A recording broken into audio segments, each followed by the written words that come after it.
आज आपल्याला बनवायचं आहे एकदम खुसखुशीत, खस्ता आणि खूप साऱ्या लेयर्स पडलेलं आलू पॅटीस किंवा आलू पफ।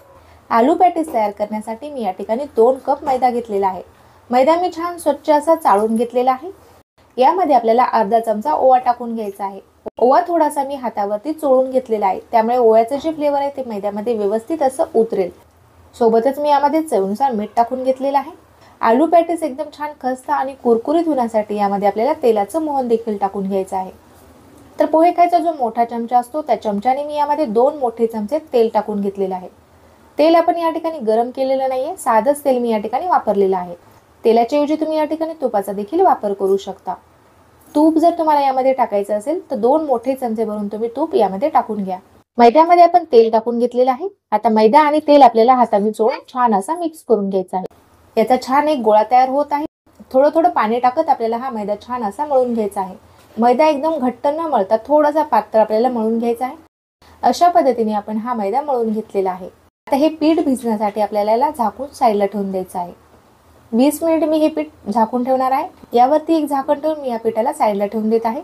आपले जे पीठ आहे ते भिजत आहे तोपर्यंत आपण या ठिकाणी पॅटीससाठी लागणारी जी बटाट्याची भाजी आहे ती बटाट्याची भाजी तयार करून घेऊया। आता बटाट्याची भाजी तयार करण्यासाठी या ठिकाणी मी 2 मीडियम साईजचे बटाटे उकडून घेतलेले आहेत, त्यावरील साल काढून घेतलेली आहे आणि बारीक असे कट करून घेतलेले आहेत। एक मीडियम साईजचा कांदा मी बारीक असा कट करून घेतलेला आहे। अद्रक आणि लसणची पेस्ट घेतलेली आहे आपण या ठिकाणी। 2 हिरव्या मिरच्या मी बारीक अशा कट करून घेतलेल्या आहेत। कोथिंबीर घेतलेली आहे। या ठिकाणी आपण वाटाणे देखील घेतलेले आहेत। वाटाणे मी या ठिकाणी कच्चे वापरलेले आहेत। कच्चे वाटाणे मी रात्री भिजत घातले होते, त्यानंतर कुकरला मी हे वाटाणे शिजवून घेतलेले आहेत। वाटाण्यांचा देखील आपल्याला या भाजीमध्ये वापर करायचा आहे। गॅसवरती मी कढई ठेवलेली आहे। कढईमध्ये मी 1 चमचा तेल टाकून घेतलेले आहे। तेल छान तापल्यानंतरच मी यामध्ये मोहरी टाकून घेतलेली आहे। मोहरी छान आपली फुटलेली आहे। त्यानंतर आपण यामध्ये जिरे टाकून घेतलेले आहे। जिरे आणि मोहरी आपल्याला छान अशी फुटू द्यायची आहे। त्यानंतरच आपल्याला यामध्ये बारीक चिरून घेतलेला एक कांदा टाकून घ्यायचा आहे। कांदा तेलावरती आपल्याला छान असा परतून घ्यायचा आहे। कांदा आपल्याला छान गुलाबी रंग येईपर्यंत परतून घ्यायचा आहे तेलावरती। कांदा मी छान गुलाबी रंग येईपर्यंत परतून घेतलेला आहे। आता या ठिकाणी आपण अद्रक आणि लसण देखील टाकून घेतलेला आहे। अद्रक आणि लसण देखील मी तेलावरती छान असा परतून घेतलेला आहे। 2 हिरव्या मिरच्या मी बारीक अशा कट करून घेतलेल्या आहेत। त्या हिरव्या मिरच्या यामध्ये आपल्याला टाकून घ्यायचे। अर्धा चमचा आपल्याला यामध्ये लाल तिखट टाकून घ्यायचं आहे। लाल तिखट टाकल्यामुळे भाजीला रंग छान येतो, त्यासाठी आपण यामध्ये लाल तिखटचा देखील वापर केलेला आहे। पाव चमचा आपल्याला यामध्ये हळद टाकून घ्यायची आहे। अर्धा चमचा मी या ठिकाणी धने पावडर टाकलेला आहे। अर्धा चमचा मी या ठिकाणी जिरे पावडर टाकलेला आहे। आपल्याला शिजून घेतलेले वाटाणे टाकून घ्यायचे आहेत। आता यामध्ये आपल्याला शिजून घेतलेले जे बटाटे आहेत ते बटाटे टाकून घ्यायचे आहेत। चवीनुसार मी यामध्ये मीठ टाकून घेतलेलं आहे।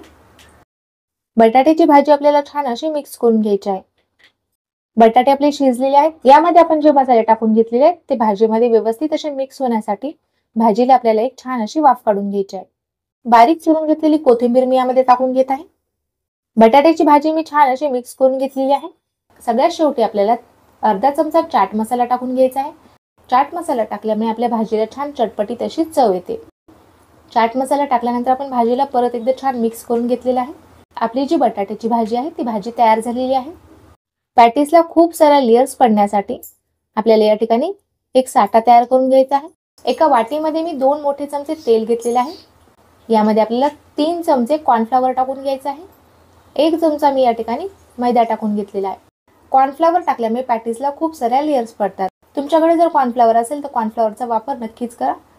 आता आपल्याला तेलासोबत कॉर्नफ्लॉवर आणि मैदा छान असा मिक्स करून घ्यायचा आहे। बघू शकता तुम्ही अशा पद्धतीने एकदम स्मूथ असा आपला हा साठा तयार झालेला आहे। साठा बनवण्यासाठी तुम्ही तुपाचा देखील वापर करू शकता। 20 मिनिट झालेले आहेत आणि आपला जो मैदा आहे तो देखील छान भिजलेला आहे। या पिठाला आपल्याला परत एकदा छान असं मळून घ्यायचं आहे। या पिठाचे आपल्याला 4 ते 5 गोळे तयार करायचे आहेत। मध्यम आकाराचे आपल्याला याचे 5 गोळे तयार करून घ्यायचे आहेत। या पिठाचे आपण अशा पद्धतीने मीडियम साईजचे 5 गोळे तयार करून घेतलेले आहेत। आता आपल्याला हे सर्व गोळे झाकून ठेवायचे आहेत आणि एकच गोळा आपल्याला या ठिकाणी लाटण्यासाठी घ्यायचा आहे। या उंड्याच्या पोळ्या लाटून घ्यायच्या आहेत। पोळीपाटावरती मी थोडासा मैदा टाकून घेतलेला आहे आणि आपल्याला याची पोळी लाटून घ्यायची आहे। सहजच आपण याला लाटू शकतो, एवढं पातळ आपले हे पीठ आहे। अशा पद्धतीने थोडासा मैदा लावून मी याची एक पातळ अशी पोळी लाटून घेतलेली आहे। बाकीच्या देखील पोळ्या आपल्याला सेम याच पद्धतीने लाटून घ्यायच्या आहेत। मैद्याची पोळी लाटल्यानंतर आपल्याला एका ताटामध्ये ही पोळी ठेवून घ्यायची आहे आणि त्यावरती आपल्याला थोडासा मैदा टाकून घ्यायचा आहे, जेणेकरून आपण यावरती दुसरी पोळी ठेवू शकतो। थोडासा मैदा टाकल्यामुळे पोळ्या एकमेकांना चिटकणार नाहीत, कारण आपले जे पीठ आहे ते पातळ आहे. याच पद्धतीने आपण बाकीच्या राहिलेल्या ज्या पोळ्या त्या देखील लाटून घेऊया. सेम याच पद्धतीच्या 5 पोळ्या तयार करून घेतलेल्या आहेत. 5ही पोळ्या मी थोडासा मैदा टाकून एकावरती एक ठेवून घेतलेला आहे. तयार केलेला जो साठा आहे तो आपल्याला या पोळीला लावून घ्यायचा आहे. पहिल्या पोळीला मी अशा पद्धतीने साठा लावून घेतलेला आहे. हाताने पसरून आपल्याला पूर्ण पोळीला साठा लावून घ्यायचा आहे. यावरती आपल्याला दुसरी पोळी ठेवून घ्यायची आहे. आता दुसरी पोळी आपण यावरती ठेवून घेतलेली आहे आणि या पोळीला देखील आपल्याला साठा लावून घ्यायचा आहे. साठा लावून आपल्याला हातानेच हा साठा व्यवस्थित असा पसरून घ्यायचा आहे. तिसरी पोळी देखील आता यावरती मी ठेवून घेतलेली आहे आणि त्याला देखील आपण साठा लावून घेतलेला आहे. सेम याच पद्धतीने आपल्याला 5ही पोळ्या एकावरती एक ठेवून घ्यायच्या आहेत. 5व्या पोळीला देखील आपण वरच्या बाजूने साठा लावून घेतलेला आहे. आता आपल्याला याचा एक रोल तयार करून घ्यायचा आहे. जेवढा टाईट होईल तेवढा टाईट आपल्याला हा रोल तयार करून घ्यायचा आहे. अशा पद्धतीने आपण याचा एक रोल तयार करून घेतलेला आहे. आता हा रोल मी मध्यभागी कट करून घेत आहे, म्हणजेच आपल्याला पोळीपाटावरती याला परत एकदा थोडंसं लांबवता येईल. आता आपल्याला हा रोल कट करून घ्यायचा आहे. 2-2 इंचावरती आपण हे कट करून घेतलेला आहे. बघू शकता तुम्ही आतमध्ये खूप साऱ्या लेयर्स आहेत. जसं आपण हा रोल कट केलेला आहे तसंच आपल्याला याला दाबून घ्यायचा आहे. हाताच्या तळव्याने आपल्याला याला दाबून घ्यायचं आहे. जसं आहे तसंच आपल्याला हे लाटून घ्यायचं आहे. अशा पद्धतीने लाटून घेतलेलं आहे. जी भाजी आपण तयार करून घेतलेली आहे ती भाजी यामध्ये आपल्याला भरून घ्यायची आहे. 1 ते 1.5 चमचा मी यामध्ये भाजी भरून घेतलेली आहे. आणि भाजीच्या बाजूने आपल्याला थोडंसं पाणी लावून घ्यायचं आहे, म्हणजेच भाजीचा तेवढा भाग जो आहे तो व्यवस्थित असा चिटकेल. तेलामध्ये टाकल्यानंतर आपली जी भाजी आहे ती बाहेर येणार नाही. याचा जो साईडचा भाग आहे तो आपल्याला थोडासा कट करून घ्यायचा आहे आणि सर्व आलू पॅटीस आपल्याला सेम एकाच आकारामध्ये तयार करून घ्यायचे आहेत. सुरीच्या मदतीने आपण तिन्ही बाजूनी थोडं थोडं कट करून घेतलेलं आहे. अशा पद्धतीने आपण याला पॅटीसचा आकार देऊन घेतलेला आहे. तुम्हाला जर हवा असल्यास तुम्ही त्रिकोणी आकारामध्ये देखील पॅटीस तयार करू शकता.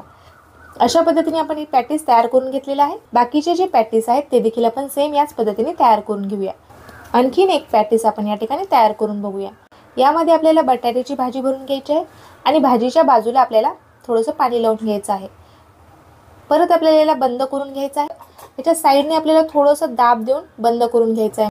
तेलामध्ये तळताना हा पफ फुटणार नाही किंवा यामधील जी भाजी आहे ती बाहेर येणार नाही. बाकीचे राहिलेले जे पॅटीस आहेत ते देखील मी सेम याच पद्धतीने तयार करून घेणार आहे. आता आपल्याला हे पॅटीस तळून घ्यायचे आहेत. पॅटीस तळण्यासाठी गॅसवरती आपण कढईमध्ये तेल गरम करण्यासाठी ठेवलेलं आहे. तेल कमी गॅसवरतीच मी छान गरम करून घेतलेलं आहे. जेव्हा पॅटीस आपण तळतो त्यावेळेला आपल्याला तेलाचं जे टेम्परेचर आहे ते कमी पाहिजे. जेव्हा आपण तेलामध्ये पॅटीस टाकतो तेव्हा गॅसची जी फ्लेम आहे ती एकदम लो ठेवायची आहे. आपल्याला एकदम कमी गॅसवरतीच आपल्याला या पॅटीस सुरुवातीला तळून घ्यायच्या आहेत. जोपर्यंत त्याच्या लेयर्स छान मोकळ्या होत नाहीत तोपर्यंत आपल्याला कमी गॅसवरतीच या पॅटीस तळून घ्यायच्या आहेत. थोड्या वेळ आपल्याला याला चमच्याने लावता असंच तळू द्यायचं आहे. त्यानंतर आपल्याला याची साईड बदलून घ्यायची आहे. मस्त अशा आपल्या पॅटीसला लेयर्स पडलेले आहेत. आता आपल्याला याला पलटी करून घ्यायचं आहे आणि दुसरी बाजू देखील आपल्याला छान अशी तळून घ्यायची आहे. आता गॅसची जी फ्लेम आहे ती तुम्ही थोडीशी मध्यम करू शकता, कारण या पॅटीस तळण्यासाठी खूप जास्त वेळ लागतो आणि कमी गॅसवरती जर तळल्या तर आणखीनच जास्त वेळ लागू शकतो. त्यासाठी आता तुम्ही लो आचेवरती न तळता आता मध्यम आचेवरती तुम्ही या पॅटीस तळून घ्या. आलटी पलटी करतच आपल्याला या पॅटीस तळून घ्यायच्या आहेत. सर्व पॅटीसचा रंग आपल्याला छान एकसारखाच यायला पाहिजे, त्यामुळे आपल्याला याला छान आलटी पलटी करतच तळून घ्यायचं आहे. खूप सारे लेयर्स पडलेले आपले हे पॅटीस तयार झालेले आहे. ज्या झाऱ्यावरती किंवा ज्या चाळणीवरती तुम्हाला या पॅटीस करायच्या आहेत याचे जे लेयर्सची बाजू आहे ती खालच्या बाजूने करायची आहे, त्यामुळे यामध्ये काही एक्स्ट्राचं तेल असेल ते पूर्णपणे निथळून जाईल. एखाद्या चाळणीवरती किंवा एखाद्या जाळीवरती तुम्ही या पॅटीस काढून घेऊ शकता. आता दुसऱ्या देखील मी 3 पॅटीस तेलामध्ये सोडून घेतलेले आहे. आता आपण गॅसची जी फ्लेम आहे ती मध्यम ठेवली होती. तेल आपलं गरम झालेलं आहे. आता आपल्याला तेल थोडंसं थंड होऊ द्यायचं आहे. त्यानंतर आपल्याला नंतरच्या पॅटीस या ठिकाणी तळून घ्यायच्या आहेत. याच्या ज्या लेयर्स आहेत त्या खुलेपर्यंत आपल्याला कमी गॅसवरती या पॅटीस तळून घ्यायच्या आहेत. त्यानंतर आपल्याला गॅस थोडासा मध्यम करायचा आहे.